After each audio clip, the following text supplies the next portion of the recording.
Muchas gracias, senador presidente. Primero, le reitero la bienvenida a quienes nos hacen favor de compartirnos sus puntos de vida, que respetamos. Yo en lo particular respeto sus puntos de vista, aunque puedo tener algunas diferencias. Por eso quiero empezar a reiterar, como lo dijo el senador Roberto Gil, que no se trata esto de dejar de reconocer al Ejército Mexicano, a la Marina. Esto es un asunto totalmente diferente, que no debe haber ninguna discusión en el tema. Quisiera referirme, porque tuve oportunidad de leer algunos de los ensayos que nos hicieron, otros no los leí porque no nos los hicieron llegar, pero quisiera referirme a algunos donde expresaron a grandes rasgos posturas que de una u otra forma hemos podido escuchar aquí con un poquito más de amplitud. En primer lugar, quisiera puntualizar con relación a la postura de don Alfonso Suárez del Real, cuando se refiere a la necesidad de expedir una ley reglamentaria del artículo 29 constitucional. Le quiero comentar que ya existe aquí una iniciativa presentada precisamente el 14 de agosto pasado, turnada a las comisiones de Derechos Humanos, de Gobernación, de Justicia, Estudios Legislativos, que yo también tuve el honor de suscribir con varias compañeras senadoras, y bueno, coincidimos con usted en la necesidad de reglamentar la suspensión o restricción del ejercicio de derechos y garantías. Estamos convencidos, quiero aprovechar la oportunidad para expresarlo, de que será un tema de interés, es para los grupos parlamentarios. Yo de manera particular lo quiero señalar, es para el grupo parlamentario del PRD, que represento en la Comisión tanto de Justicia como de Estudios Legislativos en mi calidad de secretario de la misma. Y bueno, con mucho respeto también quiero referirme a la exposición en lo que nos hizo llegar don José Medina González Dávila.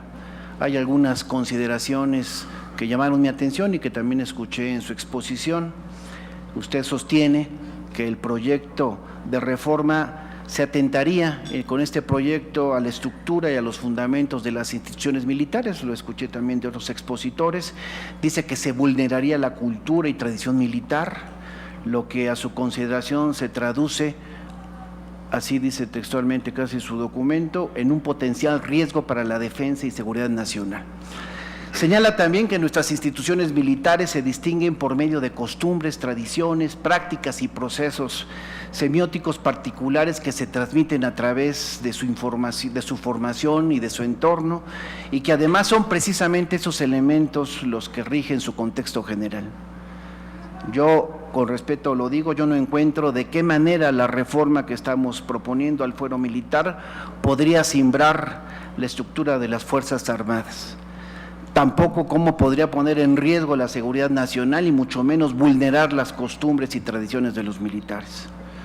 La reforma al fuero militar tiene entre sus objetivos, así nos lo hemos planteado, sancionar casos que debiesen preocuparnos y hasta avergonzarnos a todos, a las instituciones castrenses por supuesto, pero a todos. ¿Como cuáles? Pues las desapariciones forzadas de la Guerra Sucia, entre ellas pues la de Rosendo Radilla, las violaciones de Valentina Rosendo Cantú e Inés Fernández Ortega, el homicidio de los hermanos Almanza, el homicidio de los estudiantes del TEC de Monterrey, Jorge Antonio Mercado Alonso y Francisco Arredondo, el homicidio de Juan Carlos García en Michoacán por no detenerse en un retén, entre muchos otros que no tendremos tiempo de mencionar.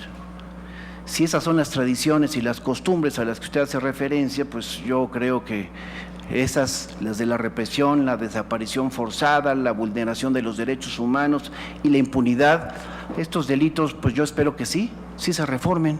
Por eso estamos aquí, es lo que queremos nosotros revisar. De ninguna manera lo sostengo, lo reitero, la idea nuestra es repudiar a nuestras Fuerzas Armadas, reitero eso, descártenlo, que no trate nadie de manipular nuestras expresiones. Nosotros reconocemos a las Fuerzas Armadas y sabemos que patrióticamente, por ejemplo, hoy, como siempre lo han hecho, se encuentran auxiliando a la población afectada, como aquí se dijo.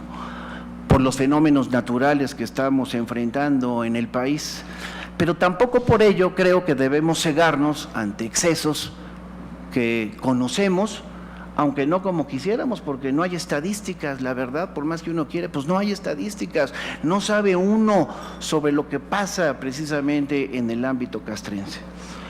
Yo creo que coincido con usted en que para el ámbito militar la disciplina y la obediencia son los más altos valores que deben tener sus integrantes, eso nadie lo duda. Sin embargo, usted señala que uno de los objetivos fundamentales de esta disciplina es la certeza de que el personal militar es objeto de supervisión y escrutinio, lo dice en su documento.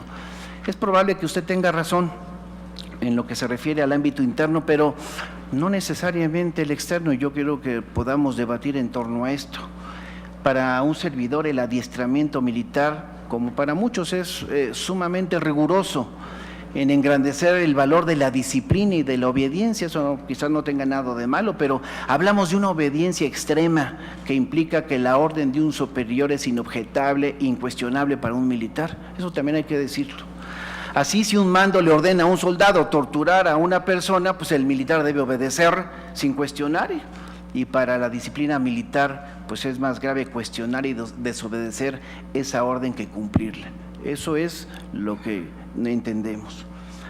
Las Fuerzas Armadas, también lo quiero decir, senador presidente, estoy concluyendo, no están abiertas al escrutinio externo. De verdad, no sabemos lo que ahí pasa. Y la prueba de ello es que hasta hoy nadie cuenta con datos precisos de cuántos militares están sujetos a proceso en el fuero militar, cuántas investigaciones existen, en cuántas se ha ejercido acción penal, cuántas han llegado a sentencia condenatoria, el monto de las penas y sanciones, cuántos militares cumplen condena privada de libertad. No se sabe nada.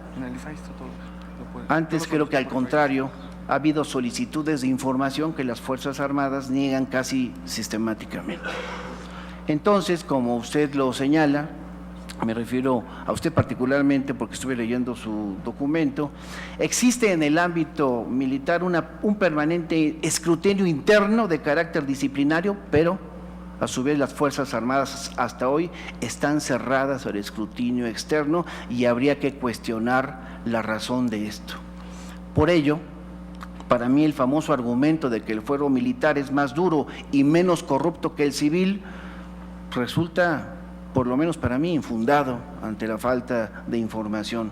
No hay un solo dato que realmente respalde y que demuestre tal aseveración.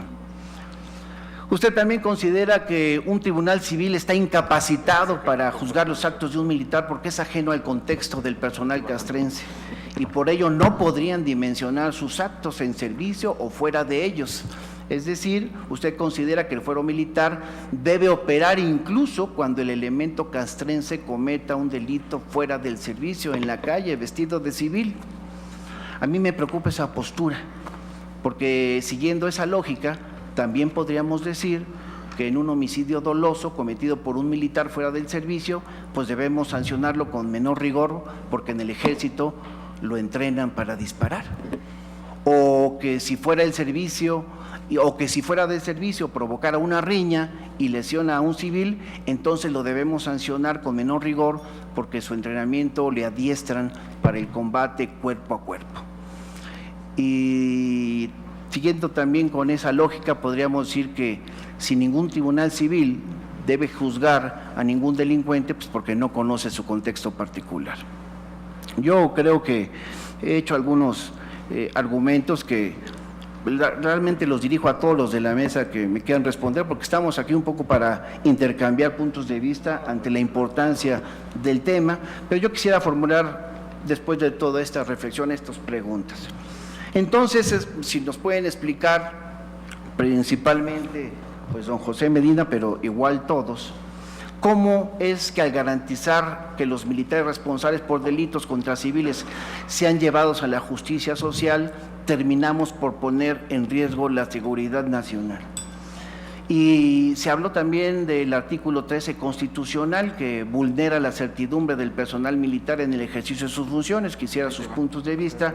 Y ya para terminar, senador presidente, si juzgar a un militar en el ámbito civil vulnera la certidumbre del personal militar, ¿Consideran ustedes entonces que juzgarlo en el ámbito militar no implicaría menoscabo a los derechos humanos de la víctima civil?